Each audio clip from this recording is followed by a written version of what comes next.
Side hustles that actually pay in the UK, unrealistic ones. If someone on TikTok tells you they're making $5,000 a month selling digital planners on Etsy while sipping cocktails in Bali, they are almost certainly lying to you. And I'm tired of it. So today, we're cutting through the nonsense and talking about side hustles that actually work in the real world for normal people living in the UK. No dropshipping empires. No crypto schemes. Just honest ways to put more money in your pocket. Let's get into it. So here's the thing. The cost of living in this country has gone absolutely mental. Energy bills, rent, food shops that somehow cost 80 quid when you only went in for a few bits, it's relentless. And a lot of people are, quite reasonably, thinking, right, I need to earn more money. That's not a character flaw. That's just maths. But when you Google Side Hustles UK, you get buried under this avalanche of content that's either wildly unrealistic or just American. Half the suggestions don't even apply here. Nobody in Rotherham is signing up to drive for a service that doesn't operate in the UK, and nobody's flipping storage units like they do on those American telly shows. So I've put together a list of side hustles that are genuinely realistic, that work specifically in a UK context, and this is the important bit, that I've either done myself, know someone who's done them, or have properly researched the actual earnings. No inflated numbers. No fairy tales. Just straight talk. Right, let's start with the most accessible one. Number 1, freelancing, a skill you already have. This is the one most people overlook because it feels too obvious. But think about what you actually do at work, or what you're good at. Can you write? Design things in Canva? Use Excel like a wizard? Manage social media? Do basic bookkeeping?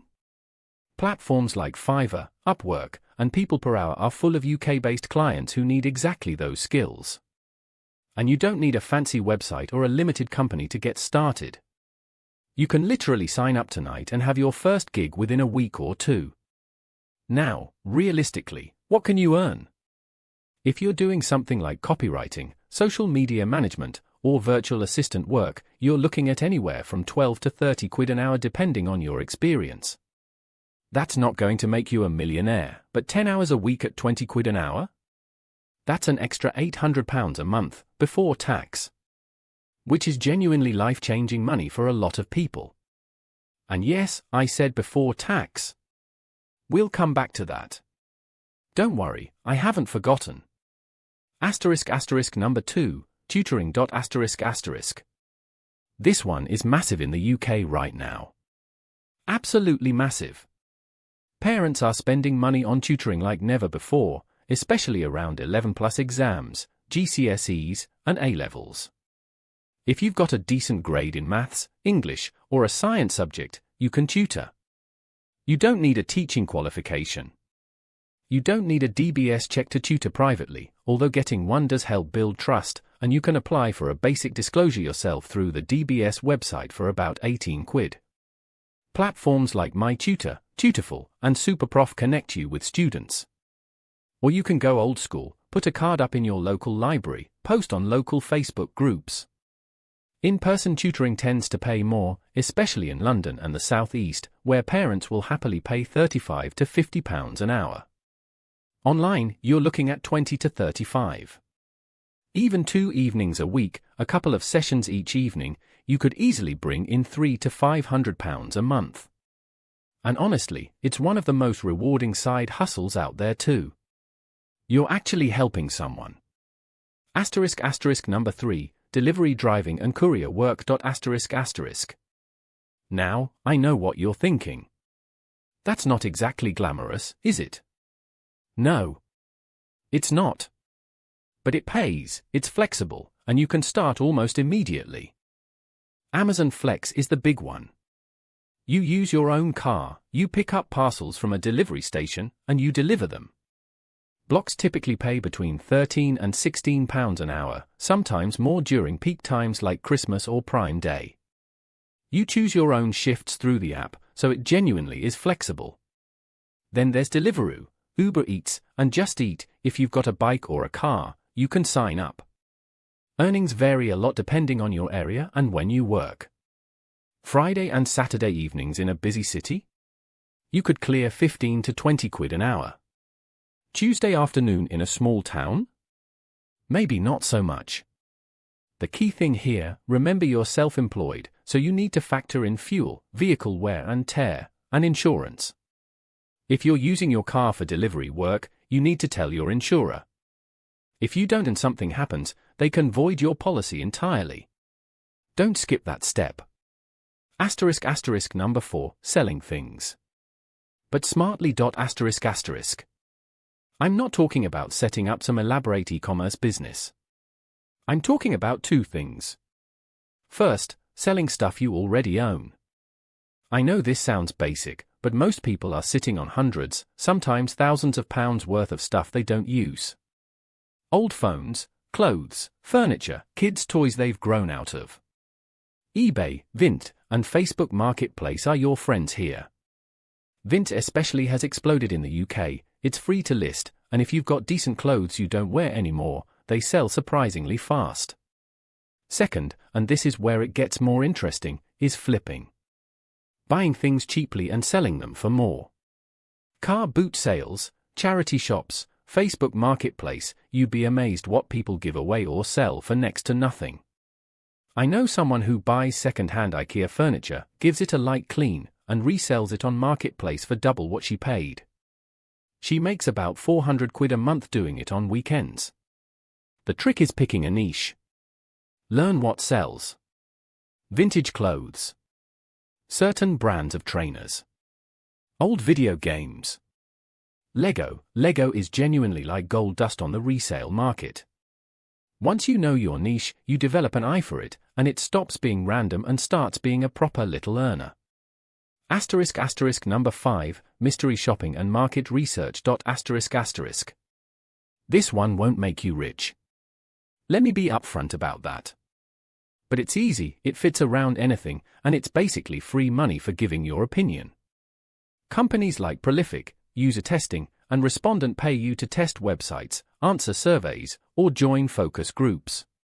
Prolific is particularly good, it's run out of Oxford, it's reputable, and the studies typically pay between £6 and £12 an hour for your time. Focus groups are where the real money is though. Companies like Angelfish, Saros, and Take Part in Research run them regularly, and they often pay £50 to £150 for an hour or two of your time. The catch? You won't qualify for everyone. They're looking for specific demographics. But sign up for a few panels, keep your profile updated, and you'll get invited to things semi-regularly. Realistically, you might make 100 to 200 quid a month from this. Not life-changing. But it's money for very little effort, and it adds up over a year. Number 6, renting out what you've got. If you've got a spare room, a driveway, a parking space, or even a decent camera, someone will pay you for it. The rent-a-room scheme lets you earn up to £7,500 a year tax-free from letting out a furnished room in your home. That's the government's own scheme, not some loophole. Platforms like Spareroom make it dead easy. Got a driveway near a train station, a hospital, or a football ground? List it on Just Park or Your Parking Space. People near stadiums make 50 to 100 quid on match days just for letting someone park on their drive. That's money for literally doing nothing. And if you've got tools, camera equipment, camping gear, Fat Llama lets you rent stuff out to people locally. It's like Airbnb but for your belongings. Now, the tax bit. Because we need to talk about it. If you're earning money on the side, HMRC wants to know about it. Full stop. You don't get to just pretend it's not happening. The good news is there's a trading allowance of £1,000 a year. If your total side hustle income is under £1,000, you don't need to report it. Above that, you'll need to register for self-assessment and file a tax return. That sounds scary, but it really isn't. You can do it yourself online, and there's loads of free guidance on gov.uk. The important thing is, keep records. Track what you earn, track what you spend. Legitimate expenses, like fuel for deliveries, or the cost of items you bought to resell, can be deducted from your taxable profit. A simple spreadsheet is all you need. And one more thing, if you're on universal credit or any means-tested benefits, extra income can affect your payments. It's worth checking how your specific benefits interact with self-employed earnings before you dive in. Citizens Advice has a brilliant free tool for this. So, where does this leave us? Here's my honest take. The best side hustle is the one you'll actually do consistently. Not the one that sounds the most exciting, and definitely not the one some bloke on Instagram is selling you a course about. Pick something that matches your skills, fits your schedule, and works in your area. Start small. Don't quit your day job on day one. Give it a couple of months, track your earnings, and see how it develops. And remember, extra income is brilliant, but it's only half the picture. If you're earning an extra 500 quid a month but spending 600 on stuff you don't need, you're going backwards. So if you haven't already, watch our video on budgeting. I'll link it in the description, because getting control of what goes out is just as powerful as increasing what comes in. Right. If this was helpful, do me a favor and hit that subscribe button. We put out new videos every week on making the most of your money, specifically for people here in the UK. Drop a comment below and tell me, have you got a side hustle? What's working for you? I genuinely want to know, because the best ideas often come from this community, not from me sitting here talking at a camera. Thanks for watching. I'll see you in the next one.